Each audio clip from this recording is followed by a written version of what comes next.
travailler en Suisse. Donc je ne sais pas pourquoi les gens ne parlent pas des avantages et des inconvénients. Moi je ne peux pas trop en parler parce que j'ai été plutôt contente de cette expérience. Je suis plutôt contente de travailler à Genève.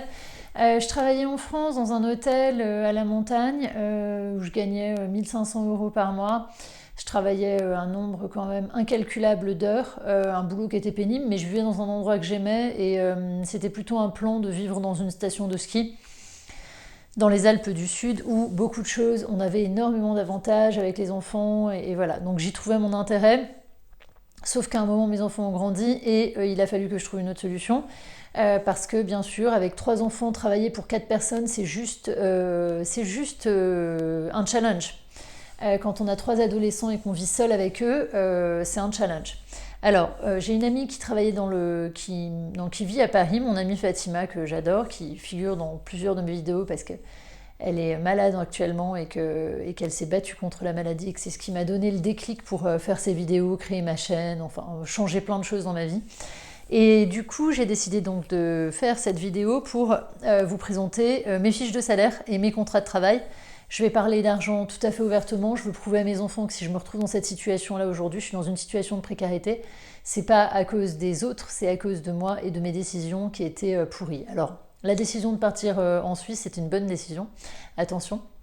Donc là, je ne vais pas faire que dans le catastrophique, que dans le dramatique.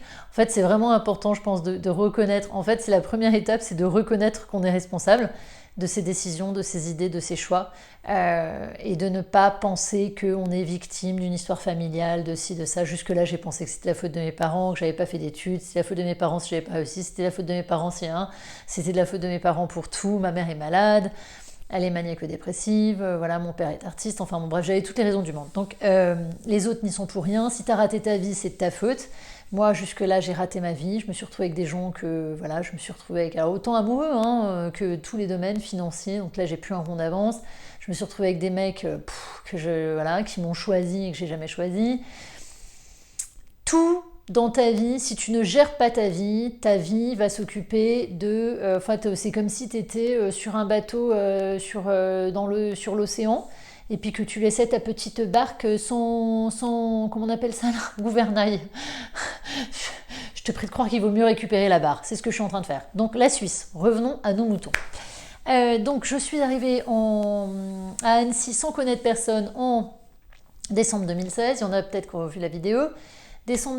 Novembre 2016. En décembre, alors je conseille de commencer par les agences de recrutement, les agences de placement. Il y en a énormément sur Genève, c'est un marché qui est très dynamique et c'est un bon moyen pour commencer. Alors, bien sûr, je ne vais pas vanter les mérites d'un système, je ne vais pas dire c'est hyper facile, mais je pense que pour des gens qui s'accrochent et qui sont courageux, c'est possible. De toute manière, tout est toujours possible, il y a toujours quelqu'un qui va le faire. Et si c'est pas vous, il y aura quelqu'un d'autre qui y arrivera et qui dira bah moi j'ai réussi. Alors je suis arrivée en novembre 2016 et le 12 décembre je commençais à travailler. Donc là j'avais vraiment plus un sou et je commence avec un contrat par Adecco pour un remplacement en tant que réceptionniste, donc pour la période de Noël. Ça c'était pratique parce qu'il y avait plein de gens qui partaient en vacances et je suis payée 31 francs 50 de l'heure dans une réception au 7e étage. Voilà, 31 francs 50 de l'heure. Donc je travaille comme ça le mois de décembre, 3 semaines. Alors j'en revenais pas sur une base de 5200 francs bruts par mois réceptionniste. Déjà j'en revenais pas, j'avais l'impression d'être... je me suis dit c'est juste pas possible. Si c'est possible. En janvier, donc j'avais passé un entretien d'embauche. En janvier, je décroche un poste en CDI, un petit clin d'œil à mon patron. Mon patron, c'est rigolo, j'ai toujours appelé comme ça. C'est hyper important de rencontrer un bon patron dans ta vie, paraît-il. Alors je sais pas, on va voir. Et donc du coup il me propose un CDI. Alors là c'était un peu moins, mais moi j'étais prête à tout pour travailler sur Genève et avoir ce fameux permis de travail. Donc j'ai mon permis de travail qui est valable jusqu'à 2022. Et je signe un CDI pour donc 48 000 francs à l'année en tant qu'assistante personnelle. Alors je montre parce que pour que les gens croient, voilà. Donc voilà, 48 000 francs à l'année. Donc je travaille comme ça pendant 6 mois. Au bout de 6 mois, je suis promue. En fait, on me propose une place de manager pays pour la Suisse par Fragrance du Bois, donc une marque de parfum.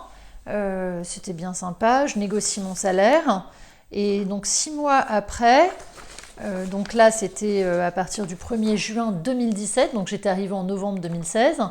Et je négocie mon salaire. Alors sachant que ce n'est pas des salaires très hauts pour la Suisse. Mais en tout cas, moi, à l'époque, ça m'allait bien. J'ai fait faillite, j'ai tout perdu en France. Donc, avoir un salaire comme ça me permettait de faire vivre mes enfants. Je signe mon contrat à 62 400 francs par an, donc 5 200 francs bruts par mois. Donc voilà, je travaille comme ça jusqu'à janvier 2018. Et en janvier 2018, je signe un autre contrat avec un patron, et là je suis à 5 088 par mois, à mi-temps, à 50% du temps. Voilà, donc alors ça c'était du télétravail et ça me plaisait pas trop parce que le télétravail c'est un mode de vie, hein, c'est pas une simple façon de travailler.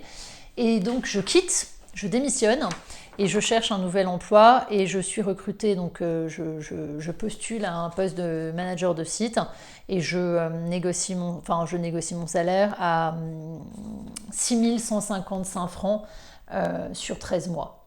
Donc ça c'était en mars 2018, donc j'étais arrivée en novembre 2016.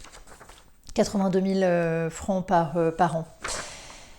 Là-dessus, donc, on sait que alors, on sait non, vous savez pas. Enfin, pour certains, vous savez pas. Pour d'autres, vous le savez peut-être. Donc, alors là-dessus, bien sûr, on paye des cotisations parce qu'on est affilié à l'URSSAF on fait le choix de sa sécurité sociale et en dessous de 8 000 francs par mois, ça vaut plus le coup. Et avec des enfants à charge, ils vous déduisent des paliers, en fait, comment on appelle ça là, des parts. Et je pense qu'en dessous de 8 000 francs par mois, c'est plus valable d'être assuré en France qu'en Suisse.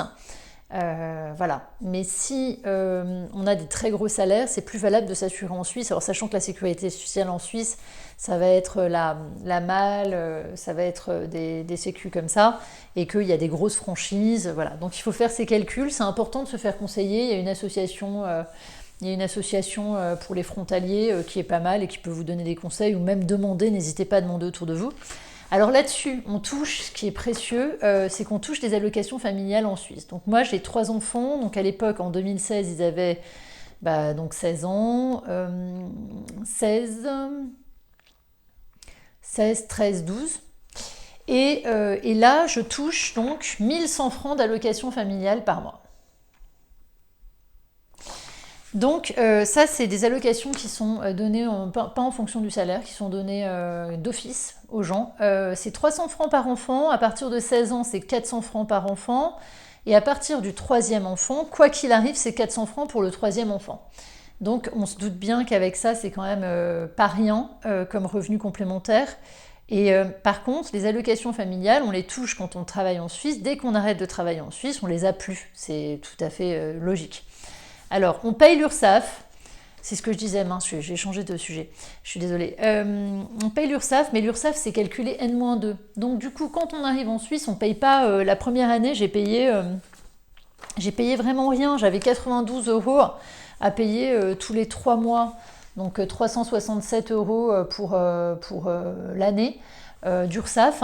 Alors bien sûr, sur mon dernier salaire à 82 000, j'avais 885 €. Alors moi j'avais des enfants à charge, donc ça doit jouer dans le calcul, donc il faut faire attention. Mais donc du coup, je payais 885 € d'impôts d'URSSAF tous les 3 mois. Donc voilà, vous avez les preuves. Voilà pour la Suisse. Alors moi j'y croyais pas, je me dis non, c'est pas possible. Bah si, c'est possible. C'est comme ça que ça se passe. En plus, ils vous mettent de l'argent de côté. Donc aujourd'hui, au bout de 2 ans de travail en Suisse, que l'année dernière j'ai fait un master, donc j'ai arrêté de travailler. Mais ils vous mettent de l'argent de côté et donc je dois avoir 10 000 francs là-bas qu'on peut débloquer uniquement quand on veut accéder à la propriété ou quand on s'en va de la Suisse, qu'on quitte la Suisse définitivement. Alors il y a un temps, hein, parce qu'avant les gens prenaient l'argent, s'en allaient 6 mois et revenaient, donc ils ont réussi à trouver une solution pour que les gens ne fassent plus ça. Je ne sais pas exactement, je ne connais pas le temps. Exact. Ah, je voulais vous montrer quelque chose aussi. Donc dernièrement, là au mois de mars, j'avais trouvé un autre boulot Et j'avais trouvé un job alimentaire parce que c'est ce que je cherchais. Je voulais absolument mon projet avoir du temps pour m'occuper de mes vidéos YouTube et voilà. Et du coup, j'avais trouvé donc un job. Alors c'était rigolo, après manager de site à 82 000 par an. J'avais trouvé un job alimentaire et ça m'allait très bien parce qu'il y avait une bonne ambiance de travail. C'était une petite entreprise familiale et j'étais aide cuisinière à 3 470 par mois. Donc voilà, hein, pas besoin de parler anglais, t'as besoin juste d'être courageux, quoi. Tu vois, faut y aller, quoi. À 3 470 francs par mois et tout ça sur 12 mois. Et il y avait un 13e mois payé et ça faisait 3 760, mais il te le payait à partir de la fin de la période d'essai. Voilà, donc ça c'était pour aide cuisine. Donc voilà, bah si, voilà. Alors je dis pas, voilà, je tiens à le redire, c'est pas forcément facile, mais il y a du travail. Il y a d'autres cantons, il y a le canton du Jura, il y a d'autres cantons où s'installer. Il n'y a pas que le canton de Genève, il y a le canton de Vaud, il y a tout ça. J'ai réfléchi à m'installer en Suisse, alors ça c'est un autre calcul à faire. Avec 3 enfants, c'était absolument impossible parce que tout était trop cher. Mais voilà, maintenant que j'ai que ma fille, ce serait envisageable. Voilà pour les salaires de la Suisse. Comme ça, vous savez tout. C'est bien clair.